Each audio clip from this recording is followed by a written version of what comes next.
माननीय मुख्यमंत्री जी ने उल्लेख किया, इंडो फ्रांस कॉन्क्लेव जो पिछले दिनों कुशाभाऊ ठाकरे सभागृह के अंदर संपन्न हुई थी, उसमें फ्रांस के राजदूत थियरी मथाऊ ने पूरी भागीदारी करी। दिन भर का जो क्रम चला और उसमें करीब 150 से ज़्यादा प्रतिनिधि हमारे देश के जो फ्रांस के साथ में व्यापार करते हैं, ऐसे उद्योगपति, व्यापारी, लॉजिस्टिक के, ग्रीन एनर्जी के विभिन्न क्षेत्रों के सारे प्रतिष्ठित लोग शामिल हुए। और उसमें मध्य प्रदेश के लिए Poma ropeways, AI university and Medicaps university, Dassault system, सिएस्टा और एनजी जैसे प्रमुख संस्थानों ने मध्य प्रदेश में निवेश करने के बारे में रुचि बताई है। पिछले दिनों एक महत्वपूर्ण कार्य मध्य प्रदेश के अंदर किया गया, वह था निगम मंडलों के अंदर अध्यक्षों की व सदस्यों की नियुक्ति। यह लंबे समय से रुका हुआ काम था और काफ़ी निगम मंडलों के अंदर नियुक्तियां हुई, परंतु मुख्यमंत्री जी ने इसमें एक बड़ा गंभीर चिंतन ये रखा कि जो निगम मंडल के हमारे नए पदाधिकारी आए हैं, उन्हें तत्काल काम की गति कैसे मिले, इसके लिए प्रशिक्षण शिविर लगाया जाए। उन्होंने यह भी उल्लेख करा कि जब वो 2003 में पहली बार वे उज्जैन विकास प्राधिकरण में आए थे, तब शुरू में क्या कार्य करना, तो प्रशिक्षण की आवश्यकता महसूस हुई। उसी अनुभव को ध्यान में रखते हुए निगम मंडल व प्राधिकरणों के अध्यक्षों का एक दिन भर का अटल बिहारी सुशासन संस्थान में प्रशिक्षण वर्ग रखा गया और उसमें प्रशासनिक पहलू भी, राजनीतिक पहलू भी, सबके बारे में अच्छी विस्तृत चर्चा की गई, जिससे हमारे निगम व मंडल अपनी नई गति के साथ में आगे बढ़ सकें। सबसे महत्वपूर्ण विषय, मुख्यमंत्री जी पिछले 2 दिन जगदलपुर गए थे और जगदलपुर में हमारे गृह मंत्री, केंद्रीय गृह मंत्री अमित शाह जी ने जो बैठक रखी थी, वह बैठक बस्तर के अंदर उजर बस्तर कार्यक्रम में उन्होंने मध्य प्रदेश के पुलिस अधिकारी व कर्मचारियों को सम्मानित किया। DGP सहित कई प्रमुख हमारे जो गृह विभाग के कर्मचारी थे, वो मुख्यतः यह प्रयोजन जो रखा गया था, यह नक्सल मुक्त भारत अभियान का जो गृह मंत्री जी का संकल्प था, उस संकल्प को मार्च 2026 तक पूर्ण करना था, परंतु मध्य प्रदेश ने इस संकल्प को दिसंबर 2026 में ही प्राप्त कर लिया और अभी वर्तमान में पूरे देश के अंदर यह संकल्प पूर्णता की ओर आ चुका और इसीलिए मुख्यमंत्री जी ने इसकी बैठक बस्तर क्षेत्र में ही रखी, क्योंकि बस्तर का क्षेत्र ही सबसे ज़्यादा प्रभावित था और वहाँ पर जो मध्य क्षेत्रीय कमान है, उसके सारे मुख्यमंत्री, उप मुख्यमंत्री व सारे अधिकारी एकत्र हुए। परंतु वहाँ पर अमित शाह जी ने एक बड़ा महत्वपूर्ण बिंदु जिसको रेखांकित करा है, वह है कि नक्सल मुक्त तो हमने कर लिया, परंतु पिछले 30-33 सालों से इस नक्सलाइट भावना के कारण से उस क्षेत्र की हमारी जनता को जो नुकसान हुआ, एक पूरी पीढ़ी जो कई लाभों से वंचित रह गई है, उनको अब हम जल्द से जल्द कैसे लाभ दें, इसके लिए उन्होंने सारे मुख्यमंत्रियों को निर्देशित करा है और हमारे मुख्यमंत्री डॉक्टर मोहन यादव जी ने भी मध्य प्रदेश के अंदर इसके लिए तत्काल योजना बना करके और उन प्रभावित क्षेत्रों के अंदर विकास की धारा हम जल्द से जल्द कैसे पहुंचाएं, इसके लिए एक योजना बनाने का निश्चित किया है। और हम लगता है कि उस क्षेत्रों के अंदर अपनी एक भूमिका, महत्वपूर्ण भूमिका मध्य प्रदेश में लेंगे। जैसा नक्सल मुक्त हमने करा है, ऐसा ही वह क्षेत्र विकास की मुख्य धारा के अंदर हम जल्द से जल्द हर व्यक्ति को, जिनको जो लाभ मिलना थे, जो वहाँ की खेती के अंदर विकास होना था, वहाँ की सिंचाई व्यवस्थाओं के अंदर काम रुके थे, सड़कों के काम रुके थे, उन सबको हम बहुत तेजी से गति देंगे। इसी के साथ में जो आप और हम सब जानते हैं, 3 रोज पहले हाईकोर्ट के माध्यम से धार का जो निर्णय हुआ, वाग्देवी माँ सरस्वती का जो भोजशाला का मंदिर था, उस मंदिर को अधिकृत रूप से हाईकोर्ट ने वाग्देवी का मंदिर माना और उस मंदिर के अंदर 750 वर्ष पूर्व की बात, अयोध्या का मंदिर भी 500 साल पहले तोड़ा गया था, परंतु धार का जो भोजशाला मंदिर है इसे 750 साल के बाद में आज उसका मुख्य स्वरूप या उसकी जो मुख्य धारणा है उसके अंदर उसको लाने के अंदर मध्य प्रदेश सफल हुआ।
पिछले दिनों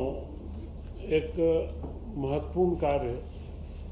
मध्य प्रदेश के अंदर किया गया, वह था निगम मंडलों के अंदर अध्यक्षों की व सदस्यों की निधि हमारे देश के जो फ्रांस के साथ में व्यापार करते हैं, गौरवशाली कथाएं थी, गौरवशाली हमारा इतिहास रहा है। उस इतिहास को अब हम पूरे दुनिया के सामने वापस से पुनर्स्थापित करने में आगे बढ़ेंगे। इन सारे विषयों के बाद कुछ महत्वपूर्ण विषय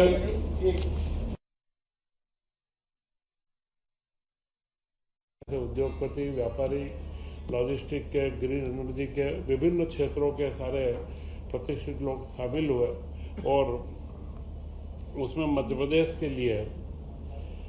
पोमा रोपवेस, एआई वेनसिटी and Medicaps university, Dassault system,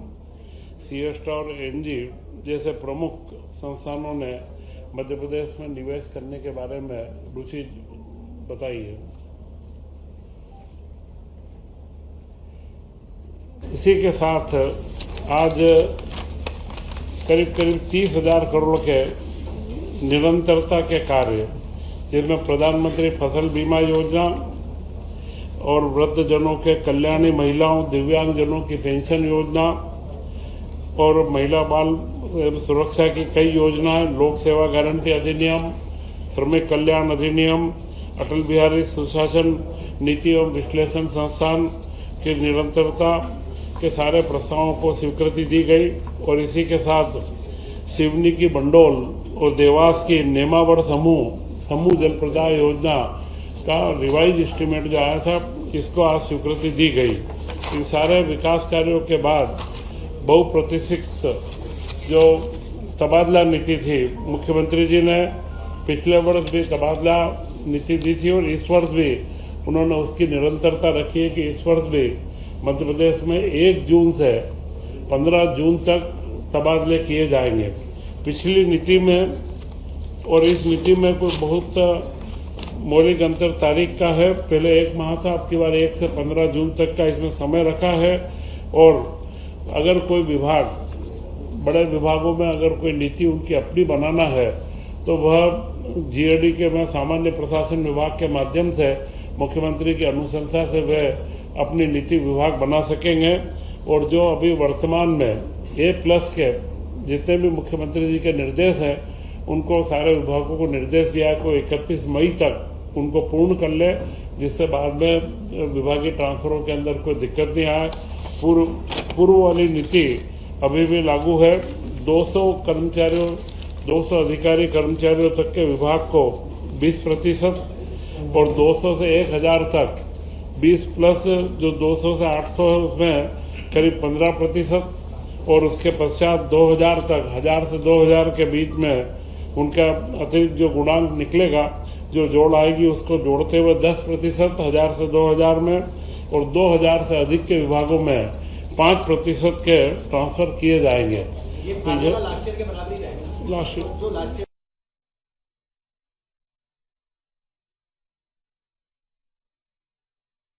पिछले दिनों एक महत्वपूर्ण कार्य मध्य प्रदेश के अंदर किया गया, वह था निगम मंडलों के अंदर अध्यक्षों की व सदस्यों की निधि हमारे देश के जो फ्रांस के साथ में व्यापार करते हैं, ऐसे उद्योगपति व्यापारी के अंदर जो सामान्य रूप से अति गंभीर बीमारी के और जो कैंसर, किडनी या मेडिकल बोर्ड की अनुशंसा पर स्थानांतरित किए जाते हैं, उनका इसमें समावेश नहीं किया जाएगा। और पति पत्नी के स्थल स्थानांतरण स्वयं की बीमारी, एक मुख्य ध्यान आप रखें कि इधर उधर रिश्तेदारों की या परिवारों की नहीं, स्वयं की बीमारी तथा निर्धारित सीमा में उनको बाहर रहेंगे। दो चीज़ों को इस बार इसमें बाहर रखा है, क्योंकि कई ऐसे पति पत्नी के जो ट्रांसफर है या खुद स्वयं बीमार है, उन ट्रांसफर को इससे बाहर रखा गया। बाकी सारे ट्रांसफर इसके अंदर समाहित किए जाएंगे। निर्णय है लॉजिस्टिक के, ग्रीन एनर्जी के विभिन्न क्षेत्रों के सारे प्रतिष्ठित लोग शामिल हुए।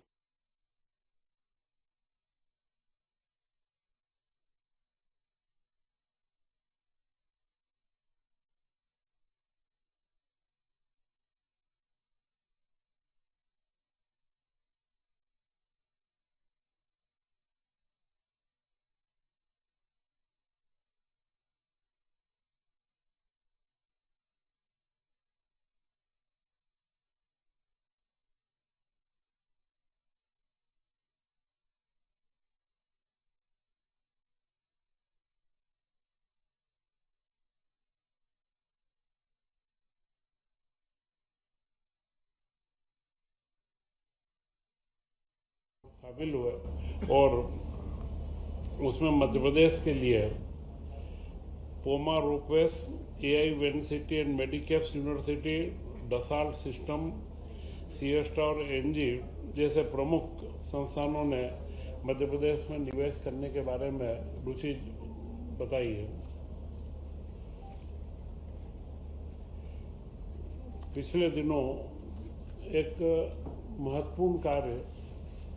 मध्य प्रदेश के अंदर किया गया, वह था